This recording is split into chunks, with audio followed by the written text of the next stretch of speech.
Good morning, नमस्कार।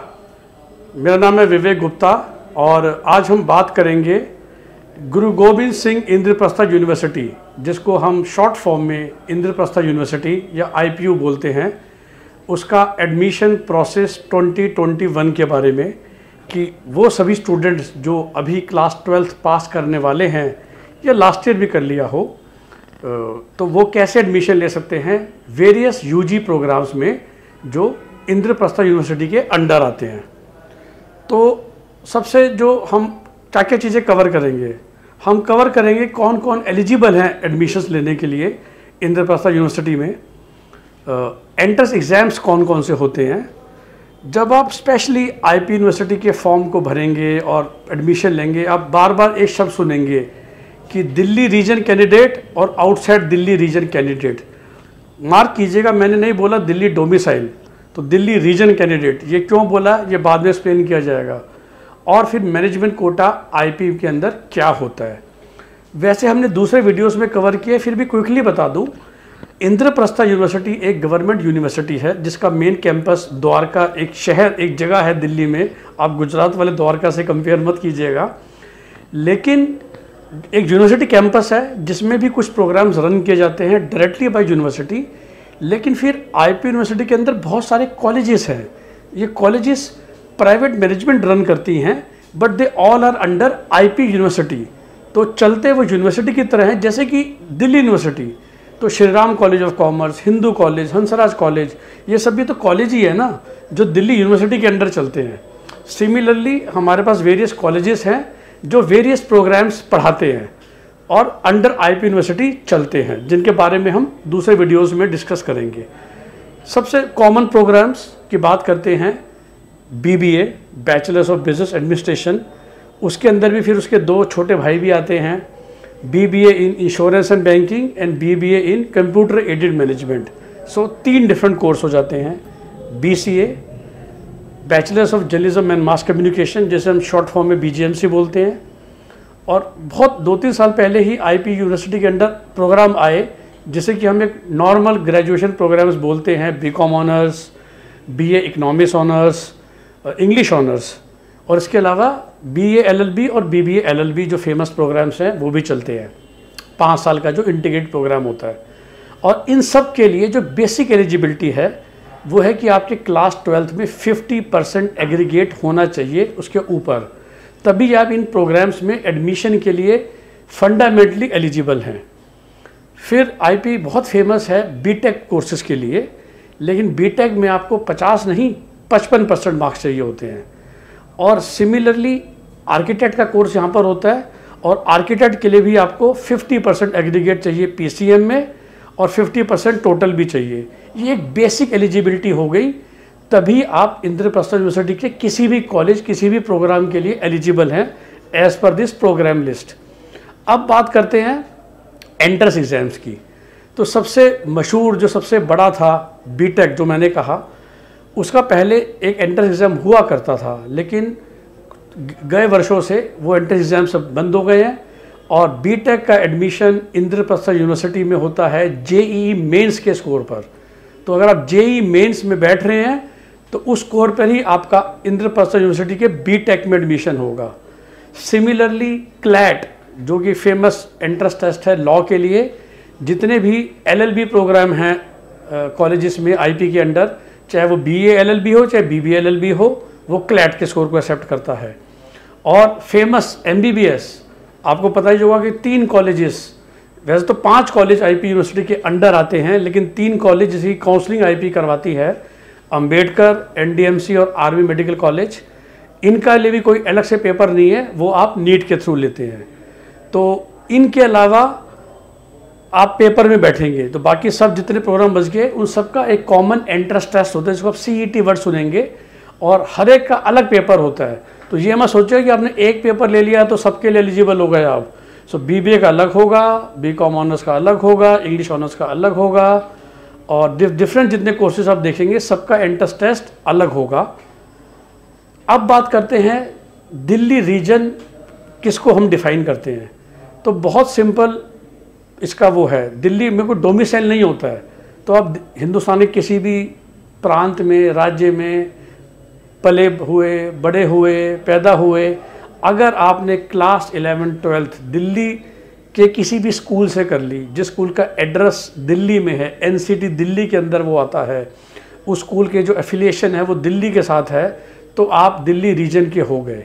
इसका मतलब क्या है, जो सबसे इम्पॉर्टेंट है कि इंद्रप्रस्थ यूनिवर्सिटी, जैसा मैंने कहा कि वो एक दिल्ली स्टेट की यूनिवर्सिटी मानी जाती है, तो ताकि दिल्ली रीजन के स्टूडेंट्स को थोड़ा सा फ़ायदा मिले, थोड़ा नहीं एक्चुअली बहुत ज़्यादा मिलता है।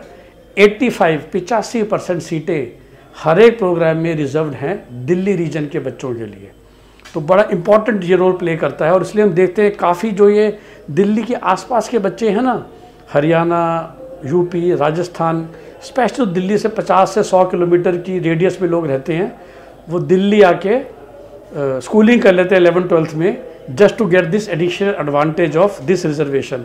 क्विकली आपको बता दूं, डीटीयू और एनएसआईटी में भी ये रिजर्वेशन मिलती है, तो आप समझ जाएंगे मेरी बात। और जो इसको फॉल नहीं कर रहा है वो आउटसाइड दिल्ली हो गया। तो छोटे से एग्जांपल लेते हैं, आप दिल्ली में पले थे, दिल्ली में बड़े थे, लेकिन किसी भी वजह से आपने 11-12 दिल्ली के बाहर कर ली, तो आप आउटसाइड दिल्ली कैंडिडेट की लिस्ट में आएंगे, तो इस बात का ध्यान रखना है। तो ये हो गया हमारा दिल्ली और आउटसाइड दिल्ली। अब मैनेजमेंट कोटा देखिए, हर एक जो ये एफिलेटेड कॉलेज है यूनिवर्सिटी के अंडर, 90% सीटें इन एंट्रेंस टेस्ट के एग्ज़ाम के थ्रू दी जाएंगी, प्योर मेरिट के थ्रू। चाहे वो आप आईपी का सीईटी लेंगे या आप बाहर वाला एग्ज़ाम यूज़ करेंगे, जो हमने अभी बात की, जेई मेंस हो या नीट हो या क्लैट हो, इनमें से कोई भी एग्ज़ाम को लेके आप 90% सीटों के लिए एलिजिबल रहेंगे।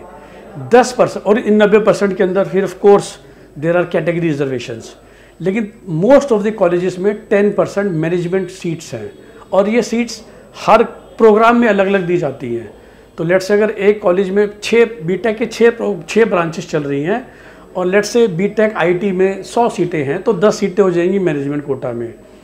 बीए एलएलबी में अगर 200 सीटें हैं तो 20 सीटें हो जाएंगी मैनेजमेंट कोटा में। और ये जो मैनेजमेंट कोटा है, ये मैनेजमेंट की डिस्क्रिप्शन पे होता है, इसमें मेरिट नहीं चलती है, लेकिन बेसिक एलिजिबिलिटी चलती है। तो जो हमने शुरू में बात की थी कि 50% और 55% वो तो चाहिए ही चाहिए। एक और बात, आपको एंट्रेंस एग्ज़ाम भी होना चाहिए। अगर आप ये सोचो कि आपने जेई मेन नहीं लिया था और सीधा मैं मैनेजमेंट सीट ले लूँ, वो भी पॉसिबल नहीं होगा। आपने क्लैट नहीं लिया था और आपको डायरेक्टली मैनेजमेंट सीट मिल जाए, वो भी नहीं होगा। विच मीन्स आपको बिना मेरिट के सीट तो मिल जाएगी as per the management description, लेकिन वो जो बेसिक एलिजिबिलिटी थी वो 12th के marks as well as the entrance exam में बैठना और उसमें कुछ भी मार्क्स लेकर आना। ऑफ कोर्स आप अच्छे मार्क्स लेंगे तो आपको मेरिट में सीट मिल जाएगी, और कम मार्क्स आ गए तो आप मैनेजमेंट कोटा वाली सीट्स को भी ले सकते हैं। तो ये होता है आईपीयू का मैनेजमेंट कोटा। अब जब सब हो जाएगा कि आपको पहला स्टेप क्या करना है, आज हम मार्च एंड में आ गए हैं, मार्च 21 में। सबसे पहले आप वेट कीजिएगा और आप हमारे चैनल को सब्सक्राइब कर सकते हैं। हम आपको एक व्हाट्सएप ग्रुप में डालेंगे जो हमारा चलता है, जिसमें हम आपको सबसे पहले बताएंगे कि रजिस्ट्रेशन फॉर्म कब ओपन होगा।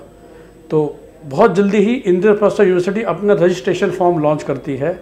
मार्क कीजिएगा, आप चाहे एंट्रेंस टेस्ट में नहीं भी बैठने वाले तो भी आप रजिस्टर करेंगे, तो खासकर ये नीट वाले स्टूडेंट्स, जेई मेन वाले स्टूडेंट्स, क्लैट वाले स्टूडेंट्स, उनको लगता है कि आईपी पेपर तो ले नहीं रही है, लेकिन फिर भी आपको रजिस्ट्रेशन करना पड़ेगा। Just to tell you, last year 1200 rupees fees थी इस रजिस्ट्रेशन की। अगर आप टेस्ट में बैठने वाले हैं तो वो टेस्ट फीस बन जाएगी, नहीं तो पर आईपी यूनिवर्सिटी आपसे 1200 रुपीज़ लेगी एज़ पर लास्ट ईयर। इस साल क्या लेगी मुझे नहीं पता। तो जब आप रजिस्ट्रेशन करेंगे तो पूरी प्रोसेस के थ्रू जाएंगे, आप अपना एग्ज़ाम सेंटर चूज़ करेंगे। इंद्रप्रस्थ यूनिवर्सिटी क्योंकि दिल्ली बेस्ड यूनिवर्सिटी है, as per the last year trend Delhi, Chandigarh, Lucknow 3 जगह इनके एग्ज़ाम सेंटर थे। आप कोई भी चूज़ कर सकते हैं। अक्सर ऐसा होता है कि यूपी साइड के बच्चे लखनऊ चूज़ कर लेते हैं, हरियाणा पंजाब के बच्चे चंडीगढ़, और दिल्ली के आसपास के बच्चे तो दिल्ली ही चूज़ करते हैं। आपको एडमिट कार्ड इशू होगा और उसके बाद आप एग्ज़ाम में बैठेंगे, और एग्ज़ाम में बैठने के बाद आपको डायरेक्टली रैंक मिलेगी। जितने वो जो एग्ज़ाम थे जिसमें टेस्ट लिया गया, ये नहीं बताया जाता कि आपके एब्सोल्यूट मार्क्स कितने हैं, आपको ये बताया जाएगा कि बीबीए में मेरी इतनी रैंक है, या बीकॉम ऑनर्स के टेस्ट में मेरी इतनी रैंक है, इंग्लिश ऑनर्स में इतनी रैंक है, होटल मैनेजमेंट में मेरी इतनी रैंक है। तो जब एक बार रैंक आ जाएगी फिर आईपी आपको इनवाइट करेगा कि अब आप काउंसलिंग के लिए रजिस्टर कीजिए। तो देखिए पहला रजिस्ट्रेशन अलग था, अब होगा काउंसलिंग का रजिस्ट्रेशन। उसके लिए आप फिर से एक फ़ी पे करेंगे और इंश्योर कीजिए कि आप कहीं गलती ना करें। इसलिए मैं बार बार कहता हूँ बहुत ज़रूरी है कि आप एक प्रोफेशनल काउंसलर की हेल्प ले लीजिए जो आपको इन सब प्रोसेस में हेल्प करे। उसके बाद फिर आप काउंसलिंग में पार्टिसिपेट करेंगे। लास्ट ईयर पूरी की पूरी काउंसलिंग काफ़ी हद तक ऑनलाइन चली थी। अगर आप बीटेक एस्पिरेंट हैं और नॉर्मल बीटेक, हम धीरे धीरे डिस्कस करेंगे कि बीटेक भी 3 या 4 टाइप की होती है आईपी के अंदर, बीटेक बायोटेक, उन लोगों के लिए बीटेक जो डिप्लोमा होल्डर्स हैं। पर अभी हम बात करें नॉर्मल बीटेक की, तो आप जेई मेन का स्कोर यूज़ करते हुए काउंसलिंग प्रोसेस में बैठेंगे, अपनी चॉइस फिलिंग करेंगे, 1 से लेकर जितने भी ऑप्शंस अवेलेबल हैं, कुछ 80-90 होती हैं across all the IP affiliated colleges, branch by branch आप चॉइस फिलिंग करेंगे और आपका कॉलेज अलोकेट हो जाएगा राउंड 1 के बाद या प्रोसेस के बाद। और फिर आपके पास ऑप्शन होगी कि आप उसको फ्रीज करके कॉलेज में रिपोर्ट कर सकते हैं या फ्लोट भी कर सकते हैं। तो फ्रीज फ्लोट की 2 ऑप्शन आपको मिलती हैं और इस तरह करके आप अपनी मनचाही सीट ले लेते हैं। तो आई होप कि ये वीडियो आपको अच्छा लगेगा। आपको एक बेसिक जानकारी मिल गई कि गुरु गोबिंद सिंह इंद्रप्रस्थ यूनिवर्सिटी, जिसे हम शॉर्ट फॉर्म में इंद्रप्रस्थ यूनिवर्सिटी बोलते हैं, उसमें एडमिशन प्रोसेस क्या है, कैसे जाना है, कैसे लेना है। और कोई भी और जानकारी चाहिए इस चैनल को सब्सक्राइब कर लीजिए। हमारा फेसबुक पेज भी है, हमारी वेबसाइट भी है ipuadmission.com। उसमें आपको काफ़ी सारे अपडेट्स, जानकारी रेगुलर मिलती रहेगी। और we also help students professionally. कोई भी काउंसलिंग में आपको हेल्प चाहिए फ्यूचर में, आप हमारे साथ जुड़ सकते हैं। आपका दिन शुभ हो। Have a nice day. Bye bye.